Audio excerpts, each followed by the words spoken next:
अपना Rajasthani culture and art में थारा स्वागत है।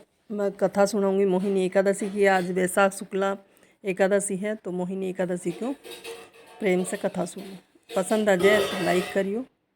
वैशाख के शुक्ल पक्ष की इस मोहिनी एकादशी को भगवान के पुरुषोत्तम रूप मतलब श्री राम जी की पूजा का विधान है। भगवान की प्रतिमा को स्नान आदि करा, उत्तम वस्त्र पहना, उच्चासन पर बैठा कर आरती उतारनी चाहिए और मीठे फलों से भोग लगाना चाहिए। तत्पश्चात प्रसाद वितरित कर ब्राह्मणों को भोजन तथा दान दक्षिणा देनी चाहिए और रात्रि में भगवान का कीर्तन करते हुए मूर्ति के समीप ही पृथ्वी पर शयन करना चाहिए। इस व्रत के करने से निंदित कर्मों से पाप से छुटकारा मिल जाता है।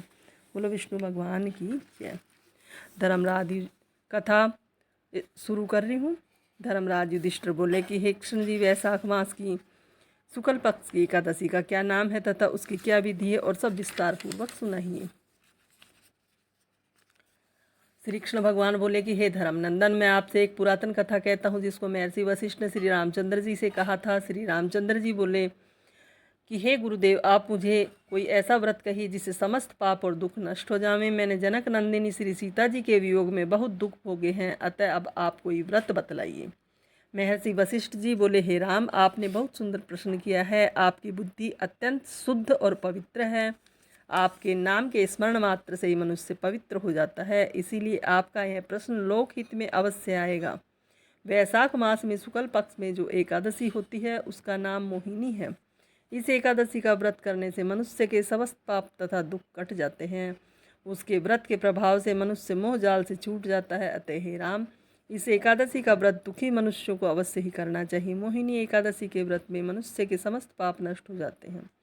अब आप इसकी कथा को ध्यानपूर्वक सुनिए। सरस्वती के किनारे एक भद्रावती नाम की नगरी बसी हुई थी। उस नगरी में सोमवंश से घृतमान नाम का एक राजा राज्य करता था। उसी नगरी में एक धन धान्य से पूर्ण पुण्यवान एक वेश्य रहता था। उसका नाम धनपाल था। वह अत्यंत धर्मात्मा था, विष्णु भक्त था। उसके नगर में अनेकों भोजनालय, प्याऊ, कुआं, तालाब, धर्मशाला आदि बनवाए। उसने सड़कों के किनारे आम, जामुन, नीम आदि के वृक्ष लगवाए और वेश्य के 5 पुत्र थे। उसका सबसे बड़ा पुत्र अत्यंत पापी था। वह वेश्याओं और गुंडों की संगति करता था। वह अपना समय जुआ खेलने में व्यतीत करता था। वह दूसरों की स्त्रियों के साथ भोग विलास करता था। वह महान नीच था और देवता, पित्र आदि को नहीं मानता था।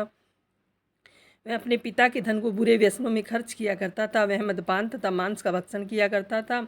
इस पर उसके पिता, भाइयों तथा कुटुंबियों ने उसे घर से निकाल दिया और उसकी निंदा करने लगे। घर से निकालने के बाद अपने आभूषणों तथा वस्त्रों को बेचकर वह रहने लगा। धन नष्ट हो जाने पर वेश्याओं ने, गुंडों ने भी सब साथ छोड़ दिया। अब वह भूख और प्यास से दुखी रहने लगा। वह अब उसने चोरी करने का विचार किया और रात्रि में चोरी करने लगा। एक दिन वह पकड़ा गया, परंतु सिपाहियों ने वेश्यों का पुत्र जानकर छोड़ दिया। वह दूसरी बार फिर पकड़ा गया और राजा ने उसे कारागार में बंद कर दिया। कारागार में राजा ने उसको बहुत दुख दिए और उसने नगर छोड़ने को कहा। अंत में वह दुखी होकर नगरी को छोड़कर चला गया। जंगल में पशु पक्षियों को मार मार कर खाने लगा। फिर बहेलिया बन गया और धनुष बाण से पशु पक्षियों को मार मार कर खाने लगा। एक दिन वह पापी भूख और प्यास से व्याकुल खाने की खोज में निकल पड़ा और कौटिल्य ऋषि के आश्रम पर आ पहुंचा। इस समय वैशाख महीना था। कौटिल्य ऋषि गंगा स्नान करके आए थे। उसके भीगे वस्त्रों के छींटे मात्र से इस पापी को कुछ सुबुद्धि प्राप्त हुई।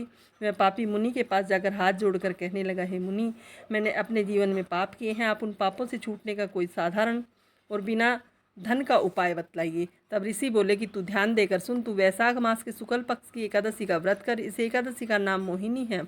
इसके करने से तेरे समस्त पाप नष्ट हो जाएंगे। मुनि के वचनों को सुनकर मैं बहुत प्रसन्न हुआ और मुनि की बतलाई हुई विधि के अनुसार उसने मोहिनी एकादशी का व्रत किया। हे राम जी, इस व्रत के प्रभाव से उसके समस्त पाप नष्ट हो गए और अंत में गरुड़ पर चढ़कर मैं विष्णु लोक को चला गया। इस व्रत में मोह आदि भी नष्ट हो जाते हैं।